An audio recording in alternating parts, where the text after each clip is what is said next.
Welcome students. আজ আমি আলোচনা করব ক্লাস 12-এর বিএ মেজর, যেটাকে অনার্স বলা হতো, এমএ নেট ব্যুরোর এক্সামের একটি বিষয়। সেটা হলো উদারনীতিবাদী দৃষ্টিভঙ্গি। আন্তর্জাতিক সম্পর্কের ক্ষেত্রে উদারনীতিবাদী দৃষ্টিভঙ্গি। আমি তোমাদের একাধিক ভিডিও দিয়েছি আন্তর্জাতিক সম্পর্কের বাস্তববাদী তত্ত্ব, নয়া বাস্তববাদী তত্ত্ব, আদর্শবাদী তত্ত্ব। আজকের আলোচনার বিষয় হলো তোমার উদারনীতিবাদী তত্ত্ব। এটা একটা রাজনৈতিক তত্ত্ব, পলিটিক্যাল থিওরি। এই তত্ত্ব আন্তর্জাতিক সম্পর্কের ক্ষেত্রে প্রয়োগ ঘটেছে। উদারনীতিবাদের অর্থ হল ব্যক্তির উপর রাষ্ট্রের নিয়ন্ত্রণ কমানো। নিয়ন্ত্রণ থাকবে, সেই নিয়ন্ত্রণ যুক্তিসঙ্গত, বিধিনিষেধ। ব্যক্তি স্বাধীনতা ভোগ করবে, সম্পত্তির উপর ব্যক্তিগত মালিকানা থাকবে। এটাই হচ্ছে উদারনীতিবাদের রাজনৈতিক তত্ত্ব। এই তত্ত্বটা আন্তর্জাতিক সম্পর্কের আলোচনার ক্ষেত্রে প্রয়োগ করা হয়েছে। তোমরা জানো যে উদারনীতিবাদী তত্ত্ব অষ্টাদশ শতকে, অর্থাৎ 1700 সাল থেকে বা 1700 খ্রিস্টাব্দ থেকে উদ্ভব হয়েছে এবং উদারনীতিবাদী তত্ত্ব আন্তর্জাতিক সম্পর্ক এবং রাজনীতির ক্ষেত্রে প্রকাশ পেয়েছে এবং প্রসার লাভ করেছে প্রথম মহাযুদ্ধের পর। একথা আমরা জানি যে আন্তর্জাতিক সম্পর্ক একটা আলাদা শাস্ত্র হিসাবে গণ্য হয়েছে প্রথম মহাযুদ্ধের পর। সেই সময় থেকেই উদারনীতিবাদী তত্ত্বের প্রসার ঘটে এবং বিকাশ ঘটে এবং এই তত্ত্ব আন্তর্জাতিক সম্পর্কের ক্ষেত্রে প্রাসঙ্গিক হয়। দেখো, আন্তর্জাতিক সম্পর্ক আলোচনার ক্ষেত্রে বিভিন্ন দৃষ্টিভঙ্গি, বিভিন্ন তত্ত্ব রয়েছে। তার মধ্যে উদারনৈতিক দৃষ্টিভঙ্গি একটি গুরুত্বপূর্ণ দৃষ্টিভঙ্গি। এখানে এই উদারনীতিবাদী তত্ত্ব হিসাবে পরিচিতি লাভ করেছে প্রথম মহাযুদ্ধের পর। এই তত্ত্ব কিছু নীতিকে গুরুত্ব দেয়। উদারনীতিবাদী তত্ত্ব কোন কোন নীতিকে গুরুত্ব দেয়? এক নাম্বার হলো, এই উদারনীতিবাদী তত্ত্ব আন্তর্জাতিক রাজনীতি এবং সম্পর্কের ক্ষেত্রে যুদ্ধ পরিহার করতে চাই এবং শান্তি ও সহযোগিতাকে গুরুত্ব দেয়। নাম্বার 2, বিশ্বের বিভিন্ন জাতি রয়েছে, পরাধীন জাতি রয়েছে। সেই সময়কার প্রেক্ষাপটে পরাধীন জাতিগুলিকে আত্মনিয়ন্ত্রণের অধিকার দিতে হবে। রাইট টু সেলফ ডিটারমিনেশন, এটা প্রত্যেকটা জাতিকে দিতে হবে। নাম্বার 3, আন্তর্জাতিক সমাজে রাষ্ট্র যেমন একক, তেমনি রাষ্ট্রের পাশাপাশি এমএনসি অর্থাৎ মাল্টি ন্যাশনাল কোম্পানিকে স্বীকার করে নিতে হবে। নাম্বার 4 নম্বর নীতি কি? ইন্টারন্যাশনাল অর্গানাইজেশন অর্থাৎ আন্তর্জাতিক সংগঠন গঠন করতে হবে এবং এই সংগঠনের মাধ্যমে ইন্টারন্যাশনাল কনফ্লিক্ট দূর করতে হবে। অর্থাৎ আন্তর্জাতিক যে দ্বন্দ্ব, আন্তর্জাতিক যে বিদ্বেষ, পারস্পরিক অবিশ্বাস তা দূর করতে হবে শান্তিপূর্ণভাবে, পিসফুলি এইগুলিকে দূর করা সম্ভব হবে। 5 নম্বর নীতি।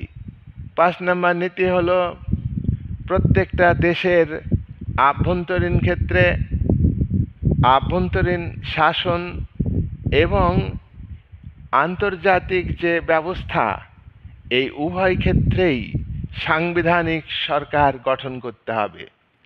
দেখো, আন্তর্জাতিক ক্ষেত্রে সাংবিধানিক সরকার গঠন করা সম্ভব নয়, কিন্তু একটা দেশের মধ্যে তার ডোমেস্টিক অ্যাডমিনিস্ট্রেশন এবং তার ডোমেস্টিক কনস্টিটিউশনাল গভর্নমেন্ট তৈরি করবে, এই কথা, এই নীতি উদারনীতিবাদী তত্ত্বে বলা হলো। আর বলা হলো রুল অফ ল, অর্থাৎ আইনের অনুশাসন প্রত্যেক দেশের আভ্যন্তরীণ ক্ষেত্রে প্রয়োগ করতে হবে। সুতরাং আমরা উদারনীতিবাদী আন্তর্জাতিক সম্পর্কের উদারনীতিবাদী তত্ত্বের আমরা এই 5টি নীতির কথা উল্লেখ করলাম এবং সংক্ষেপে আলোচনা করলাম। এবার আমরা আলোচনা করব উদারনীতিবাদী কারা এই উদারনীতিবাদী তত্ত্বকে বিকশিত করেছেন, আলোচনা করেছেন। উইলিয়াম পেন, ইয়ারমাস, কান্ট উদারনীতিবাদী তত্ত্বের প্রবক্তা। আরও অনেকে আছেন, আমি পরবর্তীকালে প্রসঙ্গগতভাবে উল্লেখ করব। কান্ট বলেছেন, কি বলেছেন কান্ট? কান্ট হলো জার্মান দার্শনিক, কান্ট ভাববাদী দার্শনিক, কিন্তু তবুও তিনি উদারনীতিবাদ সম্পর্কে তার বক্তব্য তুলে ধরেছেন। তিনি বলেছেন, ওয়ার্ল্ড যে সিস্টেম, আন্তর্জাতিক যে ব্যবস্থা এবং আন্তর্জাতিক ব্যবস্থাতে যেসব রাষ্ট্র রয়েছে, সেই রাষ্ট্রগুলির মধ্যে স্থায়ীভাবে শান্তি প্রতিষ্ঠিত করতে হবে। রাষ্ট্রগুলির মধ্যে স্থায়ী শান্তি যদি প্রতিষ্ঠিত করা যায়, তাহলে মানব সভ্যতার ক্ষেত্রে উপকার হবে, আন্তর্জাতিক শান্তি বজায় থাকবে। তার জন্য কি করতে হবে? রাষ্ট্রগুলির মধ্যে যে কনফ্লিক্ট আছে, দ্বন্দ্ব আছে, সেই দ্বন্দ্বের অবসান ঘটাতে হবে। আর আভ্যন্তরীণ যে রাজনীতি, সেই আভ্যন্তরীণ রাজনীতিতে, অর্থাৎ দেশের মধ্যে তোমার ডেমোক্রেটিক সিস্টেম প্রতিষ্ঠিত করতে হবে। তাহলে উদারনীতিবাদ গণতান্ত্রিক কাঠামোকে গুরুত্ব দেয়। তোমার উদারনীতিবাদী দৃষ্টিভঙ্গি এর বাস্তবায়ন ঘটে। আমরা আগেই বলেছি, এই তত্ত্বের বিকাশ ঘটে প্রথম মহাযুদ্ধের পর। তাই উদারনীতিবাদী দৃষ্টিভঙ্গি বাস্তবায়িত হয় প্রথম মহাযুদ্ধের পর। আমরা দেখব যে ফার্স্ট ওয়ার্ল্ড ওয়ার শেষ হলো 1918 সালে এবং 1919 সালে মিত্র শক্তিগুলির তোমার দেশের প্রতিনিধিরা ফ্রান্সের রাজধানী প্যারিস শহরে সমবেত হয়েছেন। এখানে বিশ্ব শান্তি ও বিশ্ব নিরাপত্তা নিয়ে আলোচনা হয় এবং 5টি চুক্তি সম্পাদিত হয়। এই সম্মেলনকে পিস অফ প্যারিস বলা হয়। এই পিস অফ প্যারিসে উদারনীতিবাদী তত্ত্বের কথা বলা হয়েছে। কি বলা হয়েছে? যে আন্তর্জাতিক সংগঠন বিশ্ব শান্তি এবং নিরাপত্তা প্রতিষ্ঠার জন্য গড়ে তুলতে হবে।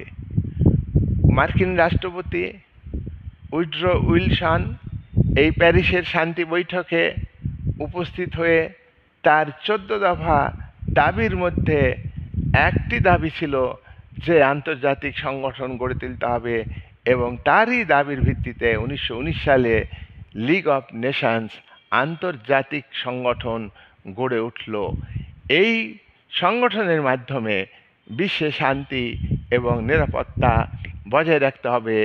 পারস্পরিক আলাপ আলোচনার মাধ্যমে শান্তিপূর্ণভাবে দ্বন্দ্ব বিরোধের মীমাংসা করতে হবে। উড্রো উইলসন এ কথা বলেছেন। এখানে ব্রিয়ার্ড, এফ বি কেলগ, নোয়েল বেকার এই লিবারাল অ্যাপ্রোচের পক্ষে কতগুলি বক্তব্য তুলে ধরেছেন। তারা যে বক্তব্যগুলি তুলে ধরেছেন সেই বক্তব্যের বিষয়গুলি আমি এক দুই করে আলোচনা করছি। এক নম্বরে কি বলা হলো, অর্থাৎ উদারনীতিবাদীরা যেসব বক্তব্য তুলে ধরলেন তাতে সে যে বিষয়গুলি আছে, এক নম্বর বিষয় হলো যে ক্ষমতার রাজনীতি, পাওয়ার পলিটিক্স, অনৈতিকতা, ইমমরালিটি এবং হিংসা, ভায়োলেন্স, এই তিনটি থেকে বিশ্ব রাজনীতিকে মুক্ত করতে হবে। তাহলে বিশ্ব রাজনীতি থেকে ভায়োলেন্স দূর করতে হবে, বিশ্ব রাজনীতি থেকে কি করতে হবে, অনৈতিকতাকে দূর করতে হবে, আর বিশ্ব রাজনীতি থেকে ক্ষমতার রাজনীতি, পাওয়ার অফ পলিটিক্স, এই ক্ষমতার রাজনীতি দূর করতে হবে। নাম্বার 2, তাদের দ্বিতীয় বক্তব্য, 2 নাম্বার বক্তব্য হলো যুদ্ধকে পরিহার করতে হবে। আমরা তো দেখলাম ফার্স্ট ওয়ার্ল্ড ওয়ার হলো, তাতে কি লাভ হয়েছে মানুষের, কোন দেশের লাভ হয়েছে? প্রত্যেকটা দেশ ক্ষতিগ্রস্ত হয়েছে। তাই আগামী দিনে যাতে আর কোনো যুদ্ধ না হয় সেটা আমাদের গুরুত্ব দিতে হবে। Number 3, right two self determination. যারা পরাধীন জাতি, তারা তাদের রাষ্ট্র গঠনের জন্য দাবি করছে, তাদের নিজেদের রাজনৈতিক ভাগ্য নিজেরাই নির্ধারণ করবে, এই দাবিকে সমর্থন করতে হবে। নাম্বার 4, বিভিন্ন জাতির মধ্যে, বিভিন্ন দেশের মধ্যে যে বৈষম্য আছে, অর্থনৈতিক ক্ষেত্রে বিশেষ করে বৈষম্য আছে, রাজনৈতিক ক্ষেত্রেও বৈষম্য আসে, এই বৈষম্যগুলিকে দূর করতে হবে। 5 নাম্বার, নিরস্ত্রীকরণ।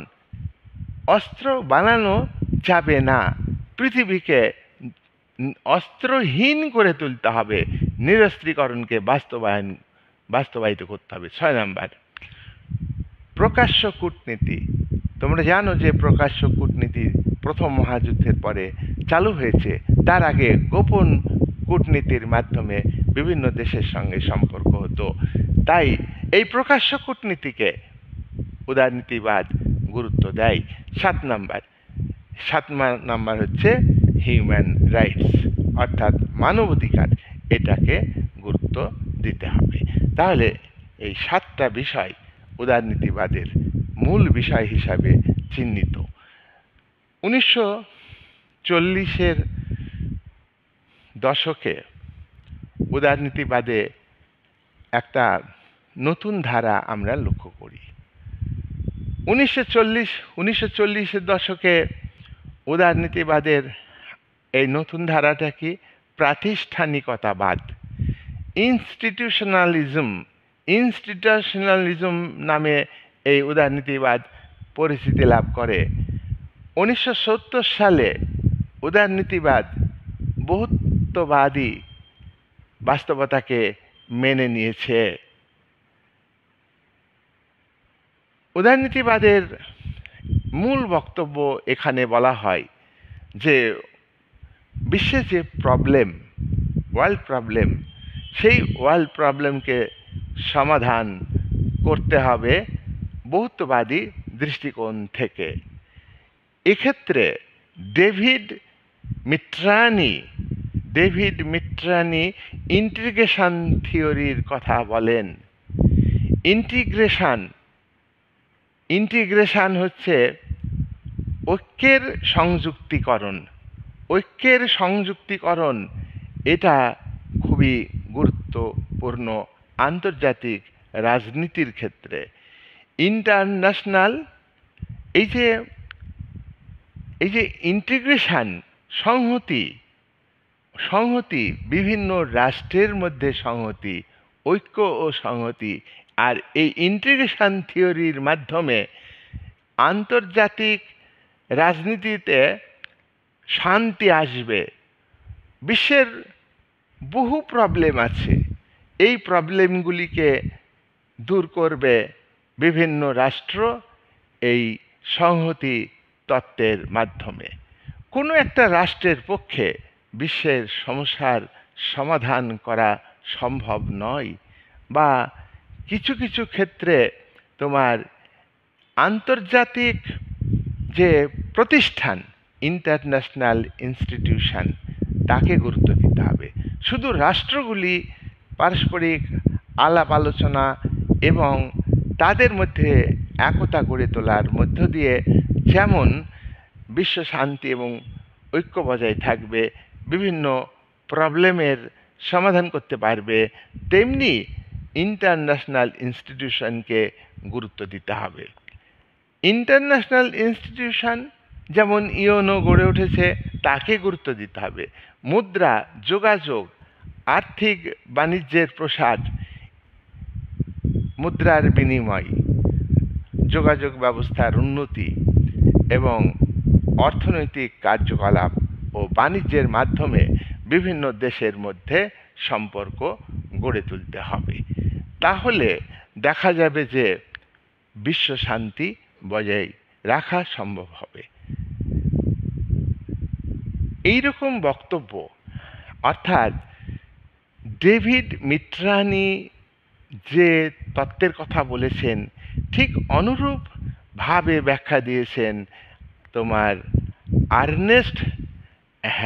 আর্নেস্ট হ্যাস।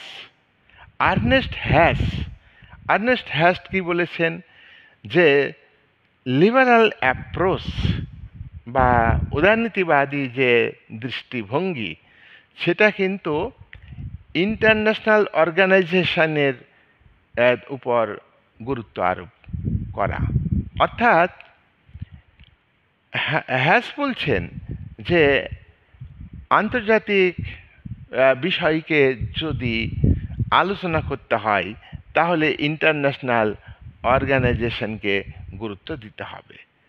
এবং শুধু আন্তর্জাতিক সংগঠনকেই গুরুত্ব দিলে হবে না, আন্তর্জাতিক সংগঠন তার সঙ্গে সঙ্গে আঞ্চলিক সংগঠনকে গুরুত্ব দিতে হবে। তাহলে আমরা এটা বলবো যে বিশ্বে স্টেট অ্যাক্টর আন্তর্জাতিক ক্ষেত্রে যেমন ভূমিকা পালন করে, সেখানে স্টেট অ্যাক্টরের পাশাপাশি নন স্টেট অ্যাক্টর, অর্থাৎ আন্তর্জাতিক সংগঠন, নন স্টেট অ্যাক্টরস আঞ্চলিক সংগঠন, যেমন সার্ক, আসিয়ান, এগুলো হচ্ছে আঞ্চলিক সংগঠন, তাই তো? এইগুলোকেও তোমার গুরুত্ব দিতে হবে। তাহলে একটা হ্যাসের বক্তব্য অনুযায়ী আমরা দেখছি যে আজকের দিনে যে আন্তর্জাতিক সমাজ, সেখানে এককভাবে কোনো রাষ্ট্র সমস্যার সমাধান করতে পারবে না। পারস্পরিক কোঅপারেশনকে বাড়াইতে হবে, বিভিন্ন রাষ্ট্রের মধ্যে সংযুক্তিকরণ প্রক্রিয়াকে বৃদ্ধি করতে হবে, অর্থাৎ বিভিন্ন রাষ্ট্রের মধ্যে যোগাযোগ বাড়াতে হবে, পারস্পরিক লেনদেন বাড়াতে হবে, বাণিজ্যিক ক্ষেত্রে, অর্থনৈতিক ক্ষেত্রে, রাজনৈতিক ক্ষেত্রে। হ্যাস তার বিয়ন্ড দি নেশন স্টেট 1964 এই গ্রন্থে বলেছেন, জাতিরাষ্ট্রভিত্তিক ব্যবস্থা খুব তাড়াতাড়ি একটা ওয়ার্ল্ড সিস্টেমে পরিণত হবে। জাতিভিত্তিক রাষ্ট্র ব্যবস্থা, আধুনিক কালে যে রাষ্ট্র, সেটা হলো জাতিরাষ্ট্র। এই জাতিরাষ্ট্র থাকবে, জাতিরাষ্ট্রের সার্বভৌম ক্ষমতা থাকবে, তার পাশাপাশি জাতিরাষ্ট্রের সার্বভৌম ক্ষমতাকে সীমিত করে ওয়ার্ল্ড সিস্টেম, একটা বিশ্ব কাঠামো গড়ে তুলতে হবে। আর এই বিশ্ব কাঠামো খুব তাড়াতাড়ি গড়ে উঠবে। 1970 সালে, 70 দশকে আমরা দেখব বহুত্ববাদ ভিত্তিক উদারনীতিবাদ গড়ে উঠেছে। বহুত্ববাদ কি, যে বিশ্ব রাজনীতি শুধু একটা কেন্দ্র থেকে পরিচালিত হবে না, আবার বিশ্ব রাজনীতি শুধুমাত্র রাষ্ট্রকেন্দ্রিক হবে না, সেখানে রাষ্ট্রকেন্দ্রিকের পাশাপাশি আরও বিভিন্ন ধরনের সংগঠন, যেমন আন্তর্জাতিক সংগঠন, আঞ্চলিক সংগঠন, বেসরকারি সংস্থা, এগুলিকেও গুরুত্ব দিতে হবে। এ প্রসঙ্গে রবার্ট কোহেন এবং জোসেফ নাই বলেছেন যে স্টেট কেন্দ্রিক যে আলোচনা, স্টেট কেন্দ্রিক যে আন্তর্জাতিক সম্পর্ক, সেটাকে বাতিল করতে হবে। স্টেট কেন্দ্রিক আলোচনার জায়গায় নন স্টেট অ্যাক্টরকে গুরুত্ব দিতে হবে, অরাষ্ট্রীয় সংস্থাকে গুরুত্ব দিতে হবে এবং অতিরাষ্ট্রীয় সংস্থাকে গুরুত্ব দিতে হবে। অতিরাষ্ট্রীয় সংস্থা হচ্ছে ইউনাইটেড নেশনস অর্গানাইজেশন। আর কি কোন কোন বিষয়কে গুরুত্ব দিতে হবে? এমএনসি, মাল্টি ন্যাশনাল কর্পোরেশনকে গুরুত্ব দিতে হবে। রিলিজিয়াস সংস্থাকে, ধর্মীয় সংস্থাকে গুরুত্ব দিতে হবে। গেরিলা মুভমেন্টকে গুরুত্ব দিতে হবে। এনভায়রনমেন্টাল মুভমেন্ট, পরিবেশবিদ্যার পরিবেশ আন্দোলনকে গুরুত্ব দিতে হবে। এনজিওকে গুরুত্ব দিতে হবে। এই যে ওয়ার্ল্ড পলিটিক্স শুধু স্টেট কেন্দ্রিক নয়, ওয়ার্ল্ড পলিটিক্স বিভিন্ন বিষয়কে ভিত্তি করে পরিচালিত হবে, এই কথা তোমার বলেছেন রবার্ট কোহেন, জোসেফ নাই। এবং আমরা দেখব যে এই যে উদারনীতিবাদ, সেটা বাস্তববাদ এবং বহুত্ববাদের মধ্যে একটা সম্পর্ক তৈরি করার কথা বলেছে, নয়া বাস্তববাদের সঙ্গেও সম্পৃক্ত। এবার দেখা যাচ্ছে যে এই বক্তব্যের মধ্য দিয়ে ডিপেন্ডেন্সি থিওরিকে গুরুত্ব দেওয়া হয়েছে। ডিপেন্ডেন্সি থিওরি কি? যে বিশ্বের কোনো একটা রাষ্ট্র এককভাবে চলতে পারবে না, সামগ্রিক বিচারে সমস্ত রাষ্ট্রই কম বেশি একে অপরের উপরে নির্ভরশীল। উন্নত দেশগুলি তারা উন্নয়নশীল এবং অনুন্নত দেশগুলির উপরে নির্ভরশীল। একে বলা হয় ডিপেন্ডেন্সি থিওরি। 1990 দশকের ইউএসএসআরের পতন ঘটেছে, union of Soviet socialist Republic এর পতন ঘটেছে 1991 সালে। সোশ্যালিজমের পতন ঘটেছে, পূর্ব ইউরোপের বিভিন্ন দেশের সমাজতন্ত্রের পতন ঘটেছে, ইউএসএসআরের সমাজতন্ত্রের পতন ঘটেছে। এর প্রেক্ষাপটে তোমার উদারনীতিবাদী যে দৃষ্টিভঙ্গি আন্তর্জাতিক রাজনীতির আলোচনার ক্ষেত্রে তোমার উদ্ভব হয়েছে ডেমোক্রেটিক পিস থিসিস। তাহলে ডেমোক্রেটিক পিস থিসিস এটা কোন প্রেক্ষাপটে এটি তৈরি হলো? এটা তৈরি হলো সোভিয়েত ইউনিয়নের পতন, ঠান্ডা যুদ্ধের অবসান, সমাজতন্ত্রের পতন, একমেরুবাদের উদ্ভব, মার্কিন একমেরুবাদ। ঠিক এইরকম একটা পরিবেশে ডেমোক্রেটিক পিস থিসিস নামে নিও লিবারালাইজেশন থিওরি অর্থাৎ নয়া উদারনীতিবাদী তত্ত্ব গড়ে উঠেছে।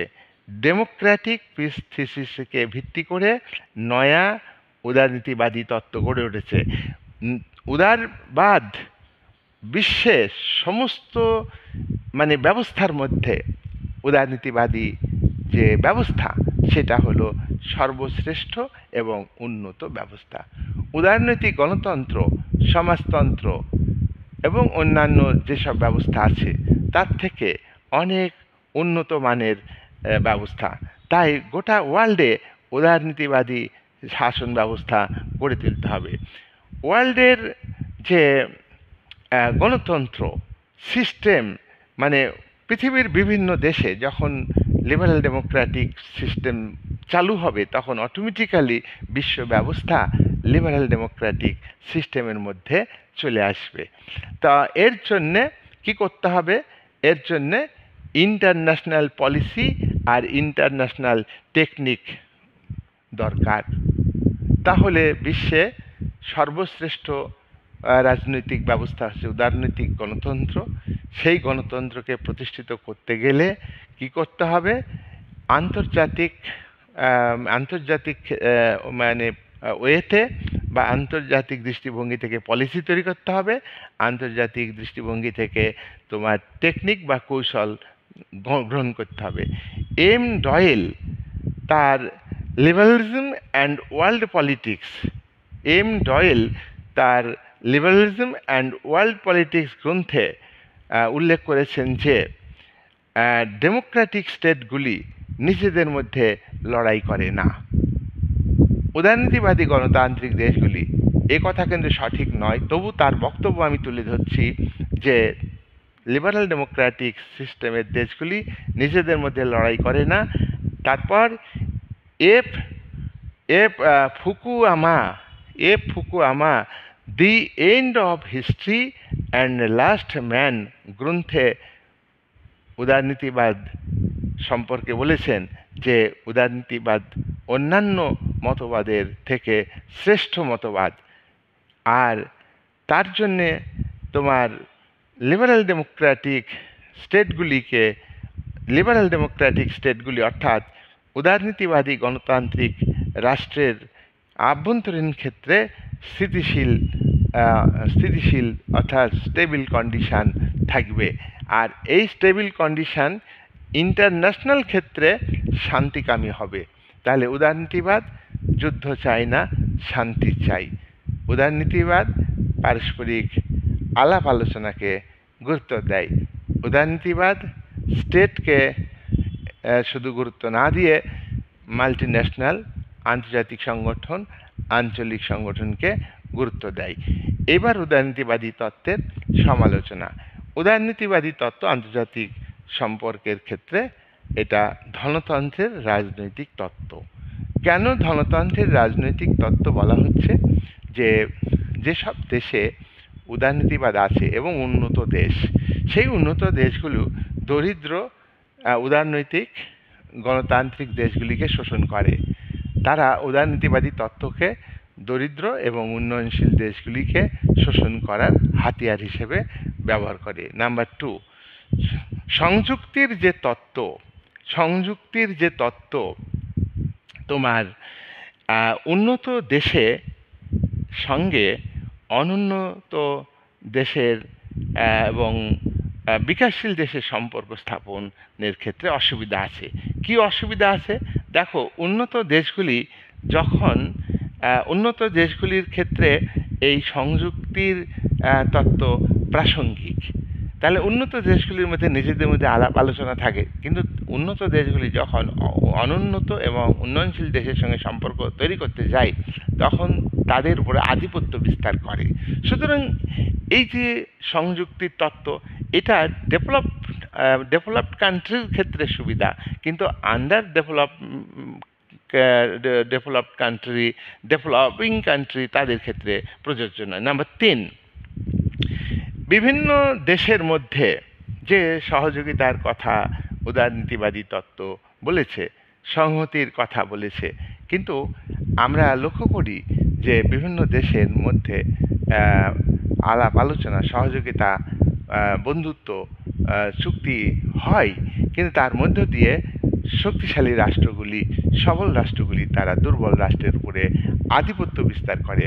অর্থাৎ শক্তিশালী রাষ্ট্র এবং দুর্বল রাষ্ট্রের মধ্যে যে রিলেশন গড়ে ওঠে, সেখানে হচ্ছে প্রভুভিত্তের সম্পর্ক, অর্থাৎ প্রভুত্বের সম্পর্ক, আধিপত্যের সম্পর্ক। উন্নত দেশগুলি দুর্বলের উপর আধিপত্য বিস্তার করে। 4 নাম্বার, কনজারভেটিভনেস থিওরি, অর্থাৎ এই যে উদারনীতিবাদী তত্ত্ব, এটা হচ্ছে রক্ষণশীল তত্ত্ব। এটা কেন বলা হচ্ছে? বিশ্বে যে দেশগুলির মধ্যে বৈষম্য আছে, অর্থ বৈষম্য, সামরিক শক্তির দিক থেকে বৈষম্য, এই বৈষম্য তারা বজায় রাখতে চায়।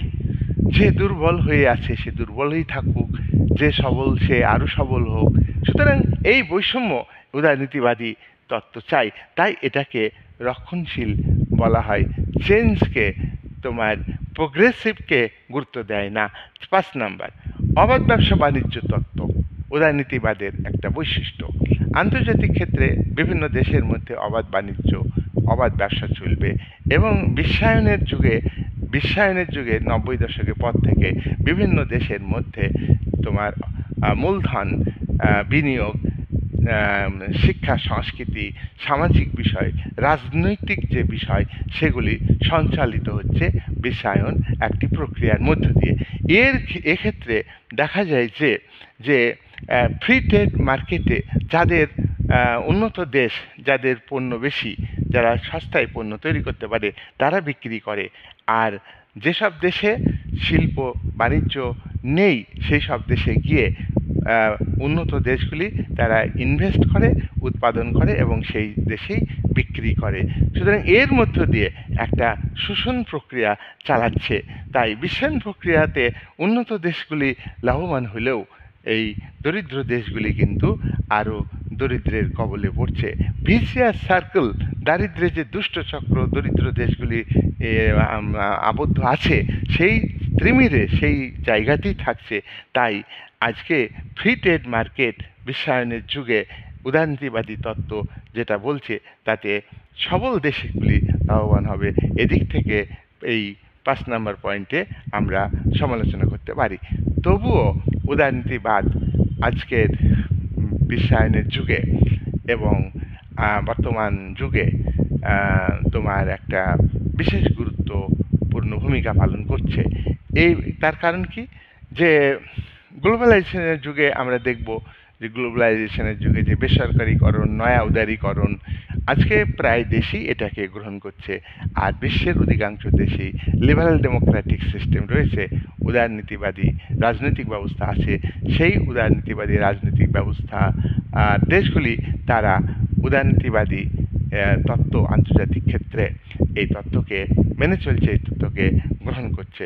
যাই হোক, আজকের যে আলোচনা সেটা হলো আইআরের ক্ষেত্রে এবং আন্তর্জাতিক রিলেশনের ক্ষেত্রে ইন্টারন্যাশনাল পলিটিক্স, অর্থাৎ আন্তর্জাতিক রাজনীতি, ইন্টারন্যাশনাল সোসাইটি, আন্তর্জাতিক সমাজ, এর ক্ষেত্রে উদারনীতিবাদী তত্ত্বের যে ব্যাখ্যা সেটা আমি তুলে ধরলাম। তোমরা ভালো করে ভিডিওটা শুনবে, থিওরি খুব মন দিয়ে শুনবে, দেখবে যে বুঝতে পারবে, আর বুঝতে পারলেই মনে থাকবে। এই থিওরিটা অনেক দিন ধরে চলমান থিওরি, কোনো একটা বিশেষ সময়ে যে এটা কার্যকরী হচ্ছে তা না। তার কারণ বিশ্বের অধিকাংশ দেশ আজকে লিবারাল ডেমোক্রেটিক সিস্টেমকে অনুসরণ করছে, যেখানে সম্পত্তির উপর ব্যক্তিগত মালিকানা, ব্যক্তিগত স্বাধীনতাকে স্বীকার করা হচ্ছে। তবু ব্যক্তি স্বাধীনতার উপর রিজনেবল রেস্ট্রিকশন স্টেট করতে পারবে। এরই মধ্য দিয়ে আজকে উদারনীতিবাদ একটা প্রতিষ্ঠিত একটা সিস্টেম, এই সিস্টেমের পক্ষেই প্রায় দেশ। তাই এই তত্ত্বের তাৎপর্য এবং গুরুত্ব আছে, এই বলে আজকে আমি আলোচনা শেষ